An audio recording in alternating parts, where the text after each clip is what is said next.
Number 1. This is my mom and dad's story. It was their honeymoon, and they were driving along the Bruce Highway into a city called Rockhampton. It was late at night, around 8 p.m.-ish, and they had been driving most of the day. There's a very long stretch of road before you come into the city that is just bush, kilometers of it. At night, the bush can be very scary. They had not passed any cars for quite some time, probably an hour or two. Out of nowhere, headlights appeared a long way behind them in their rearview mirror. That's fine, whatever. They keep driving as normal. Then the headlights start getting closer and closer. Dad is driving and says something like, "What a bloody turkey, look how fast he's driving." The car comes right up to them with their high beams on and follows them for about 5 minutes like that. Mom and Dad have a conversation about why can't the person just overtake them. Then the car completely backs off, like slows right down almost to a complete stop, and hangs about 1 to 2 kilometers away for a good 10 to 15 minutes. My mom and dad both think that was super weird and creepy, but whatever. They just keep driving. Then the car speeds up again, tailgating high beam and sort of swerving into the other lane as if to overtake them. This goes on for another 5-ish minutes. Mom and dad are both really scared now. Remember, this is the days before cell phones. And besides, there would have been no reception in that area to call for help, even if they had them. It's not over yet, though. The car backs off again, but not as far as before. The car hangs back there for about a minute before hitting the gas and absolutely flying past both my mom and dad and finally overtaking them. There appeared to be one person in the car, but they couldn't really see what they looked like. There was also no number plate on the car to identify it. And I know my dad has told me heaps of times before, but I actually can't remember what sort of car it was now. I feel like it was some sort of sedan thing. Definitely white. The car disappears up the road as if it were never there. Mom and dad are shaken to their core, but pleased it was seemingly over. Well, it's not quite over yet. The road now becomes a bit more windy. Previously, it was almost straight. Mom and dad come around a corner and the car is parked in the middle of the road, facing them, high beams on, both driver and passenger doors wide open, and the man standing in front of the car with his arms spread wide open. Spread as if to make them stop the car. Mom was screaming at dad, "Just hit him, don't stop, just hit him." And my dad didn't stop and just drove around the man's car on the right-hand side of it. The man tried to get in front of my dad as he made this maneuver, but couldn't quite get there in time. He was very close to the car and dad nearly hit him. My dad absolutely floored it to get away from the man. They aren't sure how long they drove like that for, but they didn't slow back to the speed limit until they started to come into the city limits. They made it to their hotel and parked the car at the back of the hotel so that you couldn't see it from the road because it was on the side of the highway and passing traffic could see the cars parked there. My mom was quite hysterical and told the reception lady what happened. They called the police and reported it, but never found the car or the driver. Fast forward many years later. My mom was watching the news and she saw a man that had just been arrested. My mom screamed and called my dad into the lounge room. They both agreed it was the man they saw. They were absolutely adamant. I can't find evidence to suggest the man was active in Queensland during that time, but I certainly won't call my mom and dad liars because of what they saw. I imagine it was just another creepy hillbilly who looked very similar to the guy on the TV, but who really knows?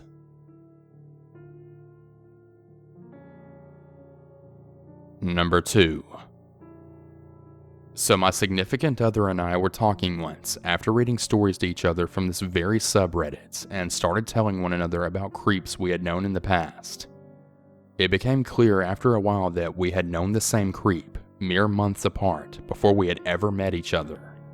So let me take you to that very tale, the tale of Carl. So I would say about 8 years before my significant other and I had met, my ex and I were in the market for a roommate to take up the slack on the rent that the previous roommate left behind. Well, we found it in an individual named Carl. Now, things seemed to be okay with Carl. He went to class and work on time, kept the place clean, and paid rent on time.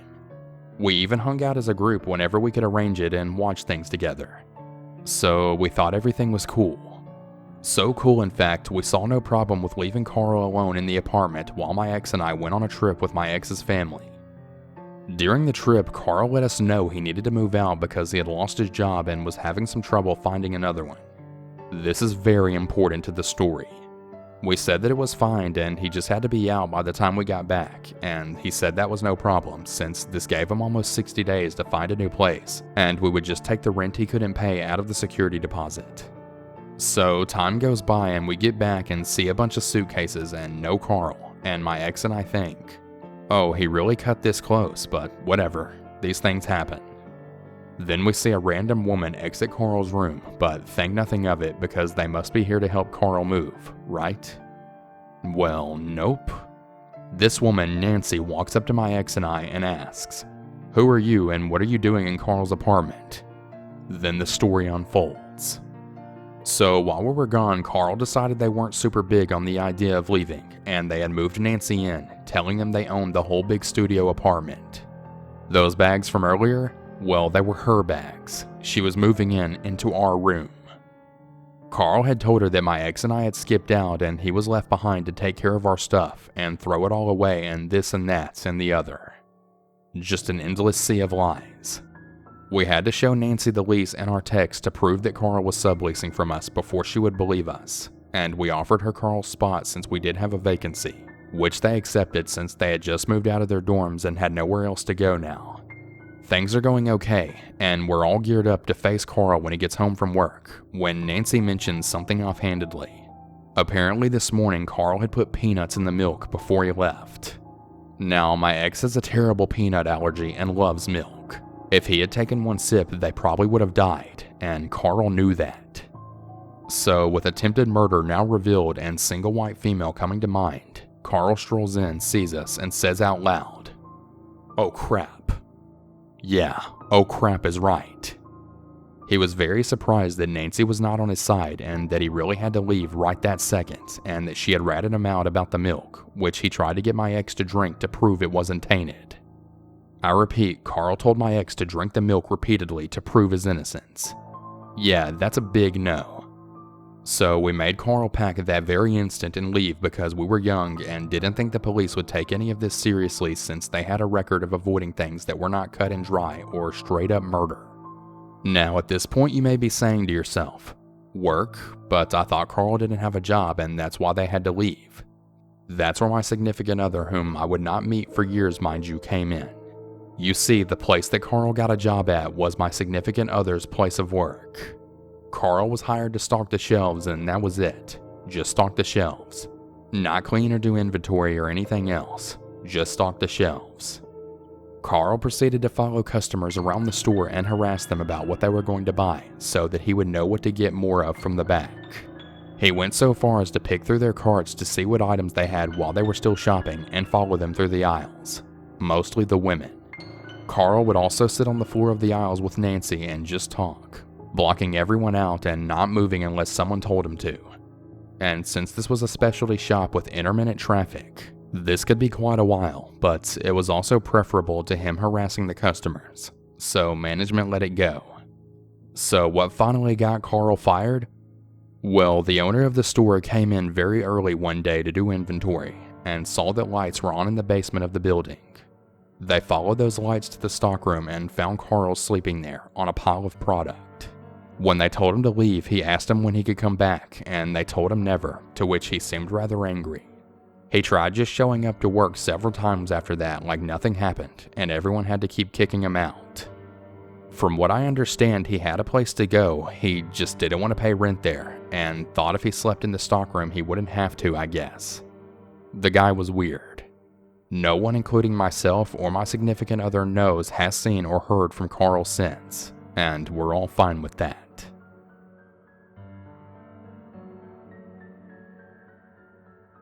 Number 3.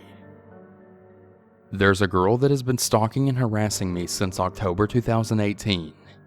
We were in the same class at high school 6 years ago.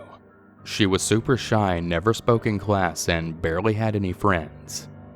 I can't remember speaking to her more than once or twice throughout all of high school. To me, she didn't even exist. Then all of a sudden, many months ago, I woke up to a message in my Facebook inbox that read, "Screw white people." She's Asian, from what country I do not know. I thought this was really strange, so I tried to reply back, "What's going on?" But she had blocked my messages. I decided to just ignore it and go on with my life.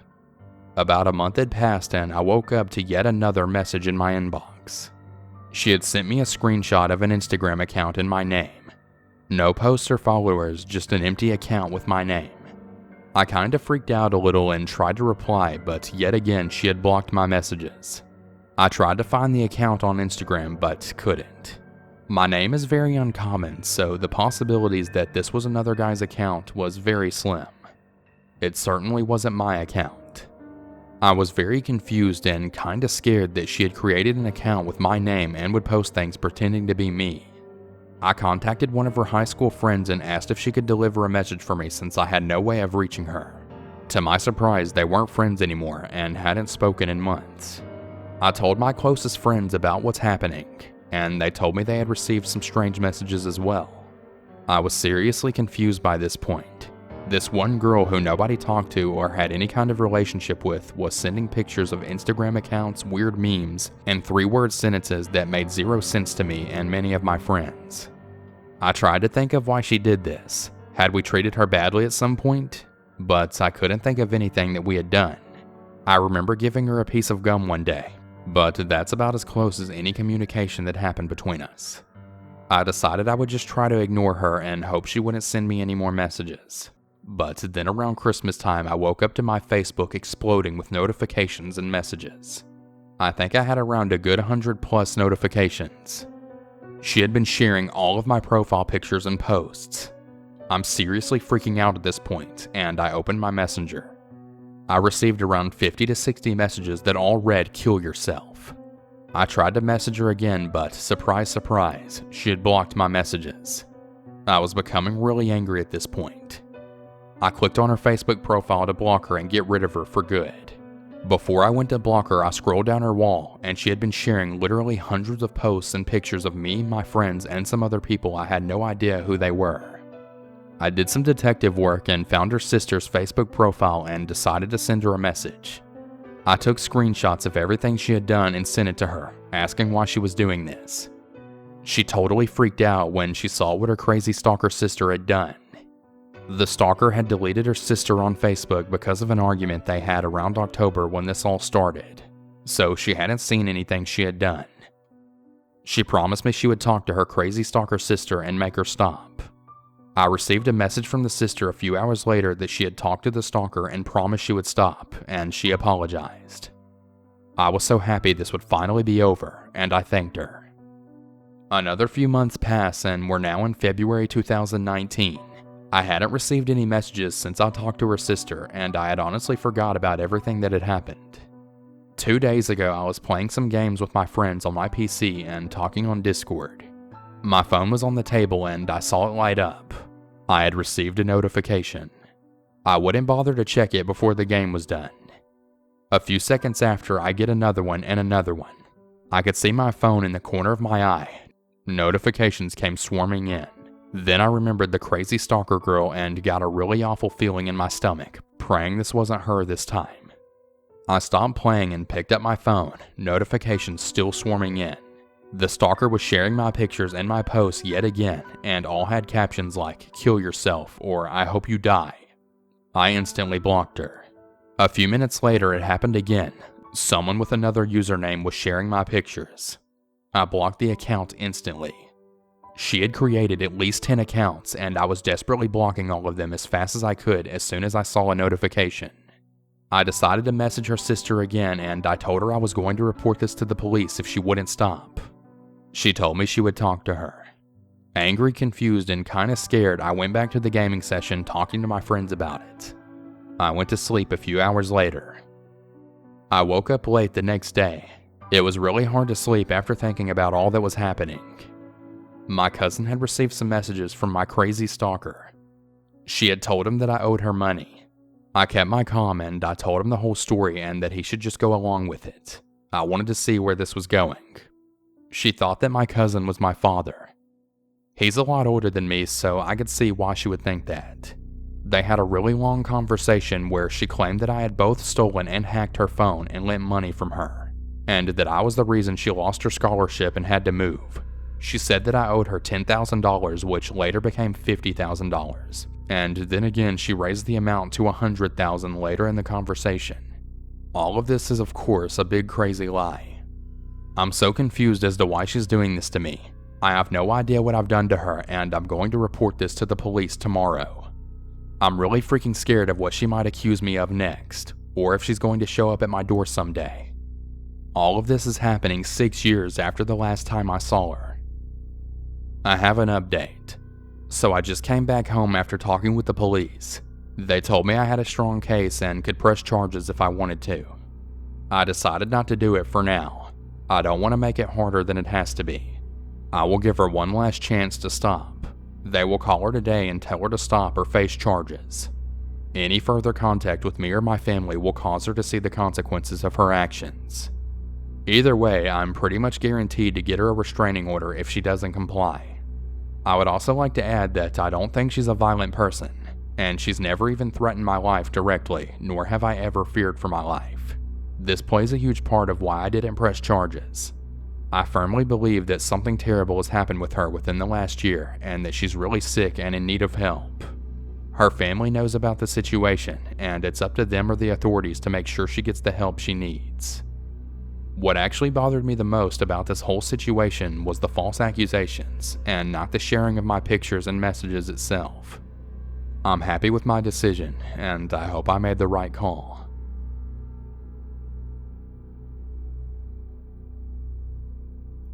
Number 4. My childhood was far from idyllic. In fact, it was pretty horrific. Kids growing up today think they know what suffering is because they don't have the latest high-tech gadget, or were offended by something they saw online. I remember the nights where I would go entirely without food. Sitting in the corner of a crack house watching people exchange sexual favors for blow. My father would take all the money we earned together from power washing houses and would use it for his next fix.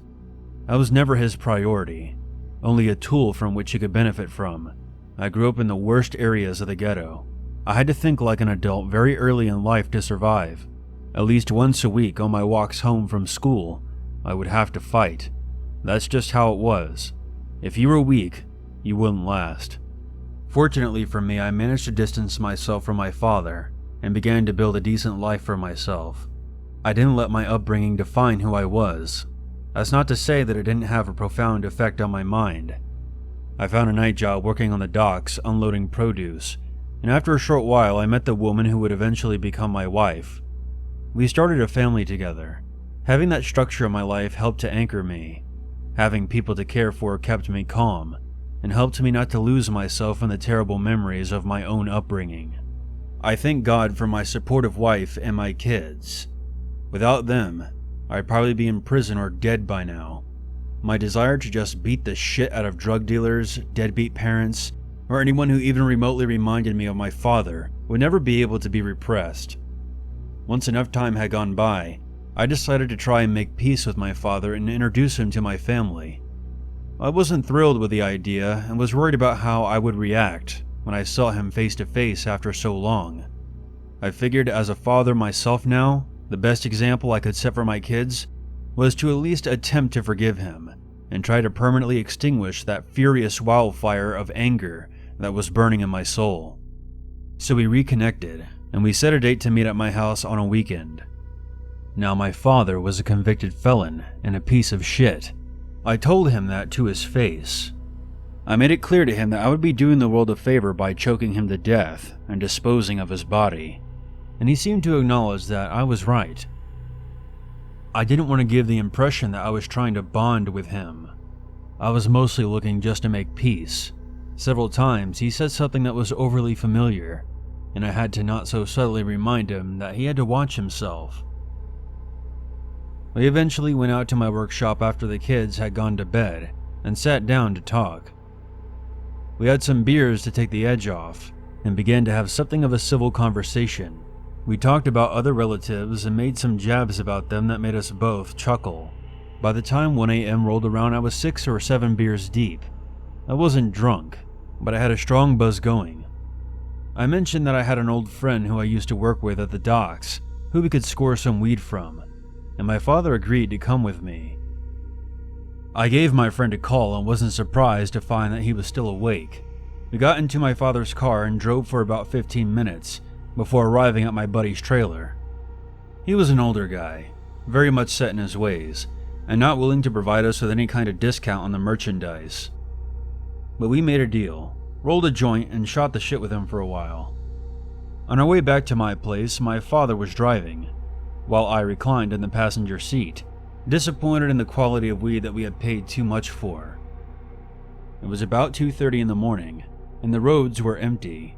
My father was driving about 65 on a 35 road. We rounded the corner and discovered a cop car planted right in the middle of the road. It wasn't off to the side, but instead sitting dead center on the median. My father immediately eased off the gas, but didn't hit the brake. We drove past the patrol car at about 55 miles an hour, and I watched in the rearview mirror as the cop's lights came on, and he began to follow us. I said something aloud to my father, along the lines of, "He's coming for us." My father acknowledged it, and pulled off to the side of the road, next to a gas station. After the cop pulled up behind us, he shone his spotlight on us. I felt my heart sink. On top of the speeding, my father was a convicted felon. Both of us had drugs in our pockets, and I had a loaded gun under the seat. I looked at my father and said, "Okay, so here's the plan. I'm drunk as shit, and I called you to come pick me up and drive me home. You're pissed off at me because you were sleeping, but you're being a responsible parent. If the cop asks me to step out of the car, I'm going to stagger around like an idiot and make myself throw up." I feel like I should point out that I was still incredibly buzzed from the alcohol I had drank earlier, and on top of that I was being a bit paranoid because I had just burned one. It was a bad combination, but there was something stirring within me, something that I hadn't felt in a long time. The cop stepped out of his car and called over his loudspeaker for my father to step out of the vehicle with his hands up. My father complied, and I caught a glimpse of the officer. He was a very young man, maybe 21 or so. I turned back to the dashboard and made myself focus on it, and refused to turn my head in case I made eye contact with him. Now for some context, my father was shirtless and wearing a gold chain. I looked like I had been awake for days. The car was a piece of shit. Everything about us screamed trouble. From outside the car, I heard the officer speaking to my father. "Sir, is that alcohol I smell on your breath?" "Well, if it is, it's ancient. How's that? I haven't had a drink all day." He asked my father where he was heading, and I heard him respond that he was driving his drunken son home, just like I had told him. A sudden idea struck me, and I pulled out my cell phone. I illuminated my screen and held it to my ear, and proceeded to pretend that I was arguing with my wife while being completely hammered.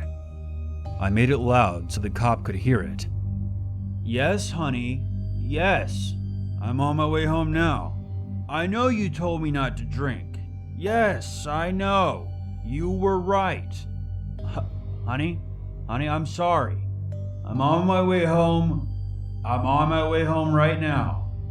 I really made a show of being wasted and angry. I even threw in some stuttering to make it seem like she was interrupting me.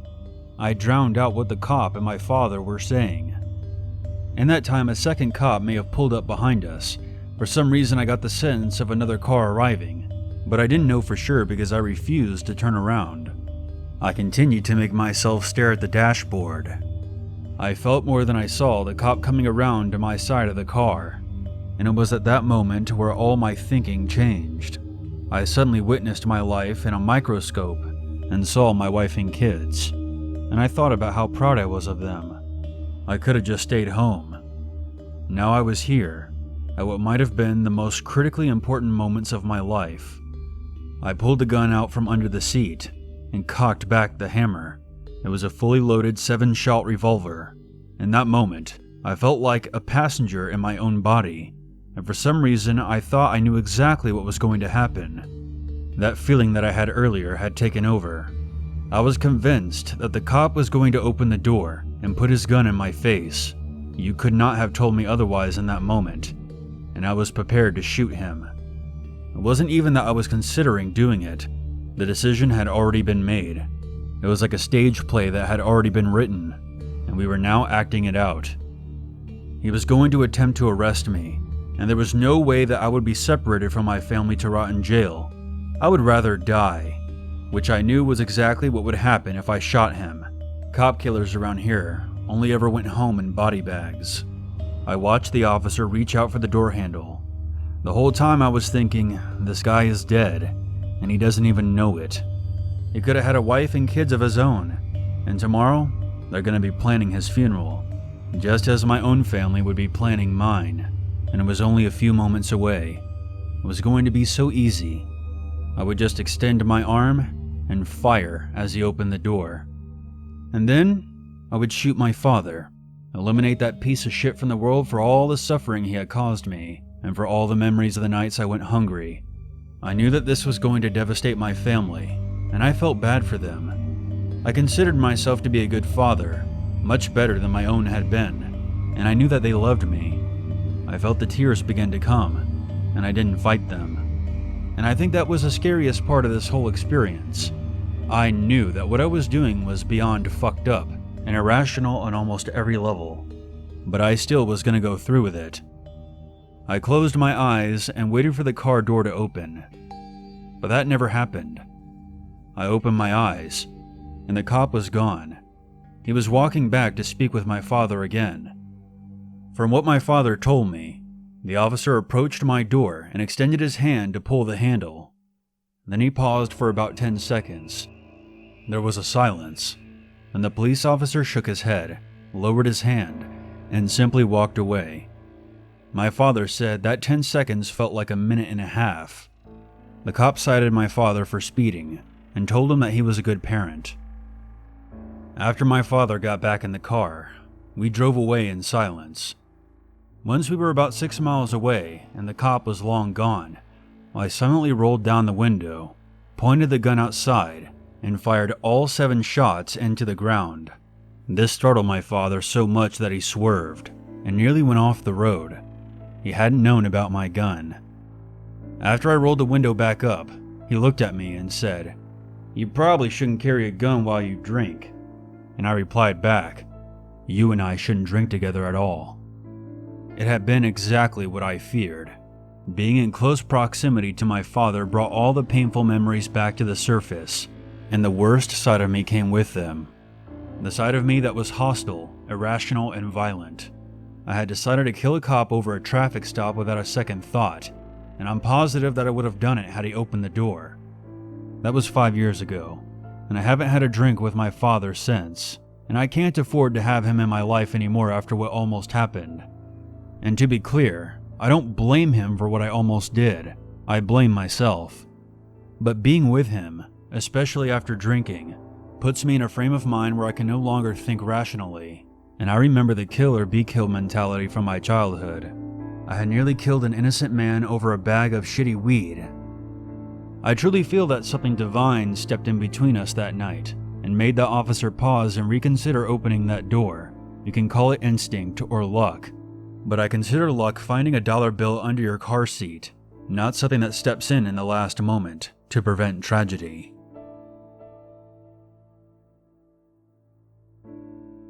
Hey everyone, I hope you enjoyed today's video.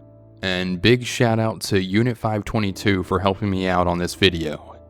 I'm sure you all know who he is, but if you don't, be sure to check out his channel. He's a good friend of mine, and we haven't done a collab in a while. So it's cool to have him on my channel again. Be sure to check out his channel, which will be linked in the description.